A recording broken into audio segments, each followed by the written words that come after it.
ሰላም እንዴት ናችሁ? ዛሬ በአዲስ ሌሰን ተገናኝተናል።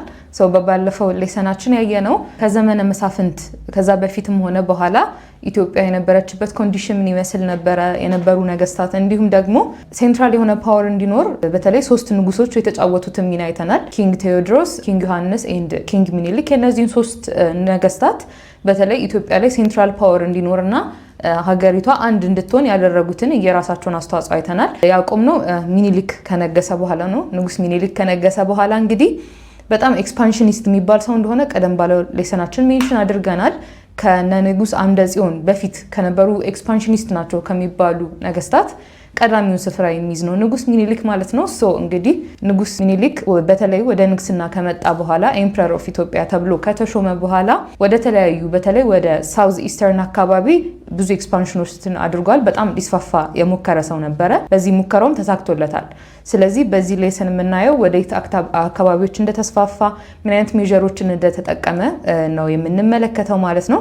እንግዲህ ሚኒሊክ ኤክስፓንድድ ቱ ሳውዝ ዌስት ኤንድ ሳውዝ ኢስት for resource and trade control። እንግዲህ ንጉስ ሚኒሊክ በዋነኝነት ኤክስፓንድ ያደረገበት ወደ ተለያዩ ቦታዎች መንግስቱን እያስፋፋ የሄደበት ምክንያት ሪሶርስ እና ትሬድ ሩቶችን ወይም ደግሞ ትሬድ ያለባቸውን አካባቢዎች ኮንትሮል ለማድረግ ነው። በተለይ የሳውዝ ዌስት አካባቢ በናቹራል ሪሶርስ ሪች የሆነ ቦታ ነው። ብዙ ነገስታት ሊይዙት የሚፈልጉት ቦታ ስለነበረ ንጉስ ሚኒሊክ ወደዚህ ቦታ ባንድ አድርጓል ወይም መንግስቱን አስፋፍቷል ማለት ነው። ከዛም በተጨማሪ he targeted areas rich in ivory, gold, coffee and long distance trade routes። ቀደም ብለን ሜንሽን እንዳደረግነው ብዙ ሪች የሆኑ ሪሶርሶች አሉ ልክ እንደ አይቮሪ፣ ጎልድ፣ ኮፊ እንዲሁም ከነዚህ ምርቶች በተጨማሪ ለሎንግ ዲስታንስ ትሬድ ሩት የሆኑ ቦታዎች አሉ ወደ ሳውዝ ኢስት አካባቢ ሲሄድ። ስለዚህ እነዚህን ቦታዎች መያዝ ወይም ደግሞ ወደ እነዚህ ቦታዎች ኤክስፓንድ ማድረግ የፈለገበት ምክንያት ትሬድ ሩቶችን ኮንትሮል ለማድረግ እና በሪሶርስ ሪች የሆኑ አካባቢዎችን በደንብ በቁጥጥር ስር ለማድረግ ነው ማለት ነው። ይህንንም ለማድረግ እንግዲህ ሚኒሊክ የነበሩትን ዌፐኖች ወይም ፋየር አርሞች ስትሬንግዝን እንዳደረገ እና የተለያዩ ቦታዎች ላይ ሚሊተሪ ካምፔን እንዳደረገ እንረዳለን ማለት ነው። ኤክስፓንሽኑ የራሱ የሆነ ፌዝ አለው ወይም ደረጃ አለው፣ ስቴጆች አሉ የተከፋፈሉ። የመጀመሪያው ፌዝ የምንለው from the 1817 up to 1889 ነው። በዚህ ፌዝ ንጉስ ሚኒሊክ ኮንከርድ ኦሮሞ ክላንስ እነዚህ ኦሮሞ ክላኖችን ኮንከር እንዳደረገ እንደያዘ ከዛም በተጨማሪ ደግሞ ክስታኔ ጉራጌ የሚባሉትን እነዚህን አካባቢዎች እንደያዘ እንረዳለን። ነገር ግን በዚህ ፌዝ ላይ የተያዙት አካባቢዎች ፒስፉሊ ነው ሰብሚት ያደረጉት ወይም ያለምንም ጦርነት ልክ የንጉስ ሚኒሊክ ሰራዊት በሚመጣበት ጊዜ ፒስፉሊ እጅ እንደሰጡ እንረዳለን ማለት ነው። የመጀመሪያው ፌዝ ፒስፉል ፌዝ ነበረ። ፒስፉሊ ሰብሚት አድርገዋል እነዚህ ኦሮሞ ክላንስና ክስታኔ ጉራጌ ያልናቸው እነዚህ ቦታዎች ማለት ነው።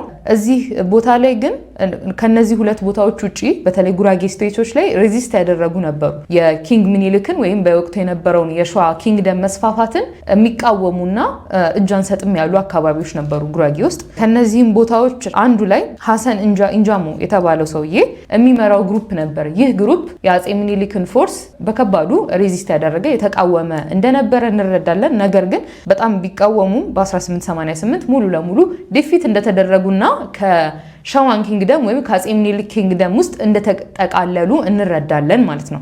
የመጀመሪያው ፌዝ ኦፍ ኤክስፓንሽን ሰምሃው እንደዚህ ነው። ሰከንድ ፌዙ ደግሞ from the 1889 up to 1896 ነው። እንግዲህ እዚህ ፌዝ ላይ አንድ የምናየው ባትል አለ፣ ባትል ኦፍ ኢምባቦ የሚባለው። ይሄ ባትል ኦፍ ኢምባቦ ንጉስ ወይም ደግሞ ኤምፐረር ሚኒሊክ ኤንድ ተክለ ሃይማኖቱም ንጉስ ነበረ። የጎጃም ንጉስ ተብሎ የሚጠራው ነው ተክለ ሃይማኖት። አጼ ሚኒሊክና ተክለ ሃይማኖት ያደረጉት ጦርነት ነው ይህ የኢምባቦ ጦርነት።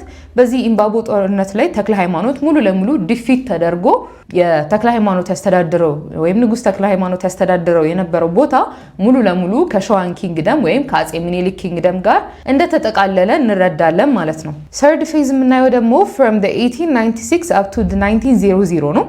ይሄም ፒስፉል ኮኦፕሬሽን ነው። እስካሁን ካየናቸው ፌዞች የመጀመሪያው ፌዝ ላይ ከሐሰን ኢንጃሞ ግሩፕ ውጪ የክስታኔ ጉራጌ ኢንድ ኦሮሞ ክላንስ ያላቸው ፒስፉሊ ሰብሚት እንዳደረጉ ተረድተናል። ሰርድ ፌዝ ላይ ደግሞ ጊቤ ኤንድ ለቃ ስቴትስ ፒስፉሊ እነዚህም ስቴቶች ፒስፉሊ ሰብሚት እንዳደረጉ እናያለን።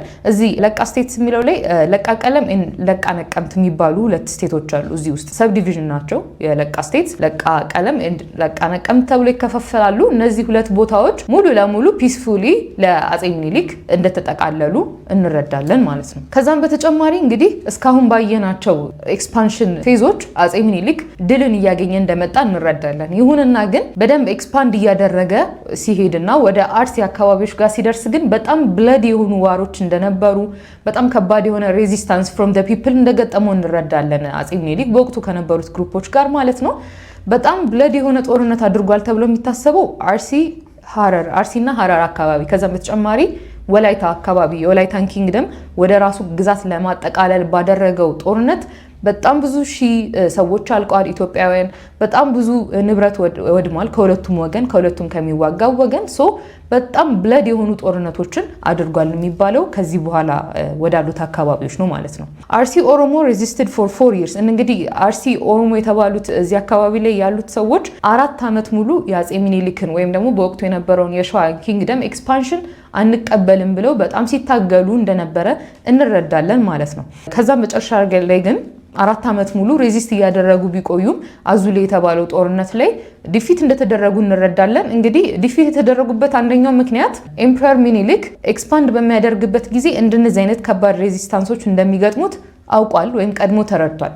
ስለዚህ ይህንን ነገር እነዚህን ባትሎች ለማሸነፍ ያደረገው ነገር ዊፐኔዎቹን የሚጠቀምባቸውን የጦር መሳሪያዎች ማሻሻል ነው። ስለዚህም እነዚህን የጦር መሳሪያዎች ስላሻሻለ በጣም ቪክቶሪውን አፋጥኖለታል። የትም ቦታ ላይ ቢሄድ በጣም ሬዚስታንስ ቢገጥመውም ያሸንፋል። ምክንያቱም በወቅቱ የነበረው መሳሪያ ከሚጋጠመው ቡድን የተሻለ ስለነበረ ማለት ነው። ስለዚህ አርሲ ኦሮሞዎችም በተመሳሳይ መንገድ አዙሌ የተባለው ጦርነት ላይ በ1886 ሙሉ ለሙሉ እንደተሸነፉና የአጼ ሚኒሊክ ወይም በወቅቱ የነበረው የሸዋን ኪንግደም ስቴት ውስጥ እንደተጠቃለሉ እንረዳለን ማለት ነው። በተመሳሳይ ሀረር was conquered at the battle of ጨለንቆ። እንግዲህ ሀረር አጼ ሚኒሊክ እዛ ቦታ ላይ ሄዶ ኤክስፓንድ ከማድረጉ ወይም ሀረርን ቦታውን ከመውሰዱ በፊት በኤምሬቶች ነበረ የምትመራው። ሀረር ኮንከር ተደርጋ በኤምሬቶች ማለት ነው። አጼ ሚኒሊክ በወቅቱ ከነበረው ኢሚር ጋር ተዋግቶ ጨለንቆ የተባለው ጦርነት ላይ ሙሉ ለሙሉ ሊያሸንፋቸው እንደቻለ እንረዳለን። በነገራችን ላይ ማስታወስ መቻል ያለባችሁ ነገር የአጼ ሚኒሊክ እንዲያሸንፍ ያደረገው ጥሩ መሳሪያ ጥሩ ዊፐን መኖሩ ብቻ ሳይሆን በወቅቱ የሱን ጦርነት የሚመሩለት ኮማንደሮቹ አማካሪዎቹ በወቅቱ በጣም ጠንካራና ጎበዞች ፖለቲክሱን በደንብ አብጠርጥረው የተረዱ ሰዎች ስለነበሩ እነሱም በጣም ረድተውታል። ከዛም በተጨማሪ ደግሞ ፒስፉሊ ሰብሚት ያደረጉት አካባቢዎች ብለን መጀመሪያ ሜንሽን ያደረግናቸው እነሱም ለአጼ ሚኒሊክ ቪክቶሪ በጣም ከፍተኛ አስተዋጽኦ ተወጥተዋል። በሰው ድጋፍ፣ በጦር መሳሪያ ድጋፍ፣ ብዙ ድጋፍ ስለተደረገለት ነው አንድም ሊያሸንፍ የቻለው እንጂ በጦር መሳሪያው ብቻ ሳይሆን ከሰውም በሚያገኘው ድጋፍ ነው ሲያሸንፍ የነበረው አጼ ሚኒሊክ ማለት ነው። ጨለንቆ ቪክቶሪ ኢንድድ ኤምሬትስ ኢንዲፔንደንስ። እንግዲህ እንዳልኳችሁ ሀረር በኤምሬቶች ወይም በኢሚሮች ነበር በወቅቱ ተይዛ የነበረችው። የኢሚሮችን ወይም የኤምሬቶችን ታይም እዛ ላይ በጨለንቆ ጦርነት ሙሉ ለሙሉ እንደቆመ እንረዳለን ማለት ነው። እንግዲህ መጀመሪያ ሜንሽን ያደረግነው አጼ ሚኒሊክ በጣም ኤክስፓንድ ያደርግ የነበረው ምክንያት ብለን ሜንሽን ያደረግነው አንዱ ሎንግ ዲስታንስ ትሬድ ሩቶችን ለመቆጣጠር ነው ብለናል። ስለዚህ ሀረርን ከያዘ በኋላ ወደ መጀመሪያ ስለ ትሬድ ሩት ስናወራ ሀረር ላይ ዘይላ፣ በርበራ የሚባሉ የትሬድ ሩቶችን ሜንሽን አድርገናል።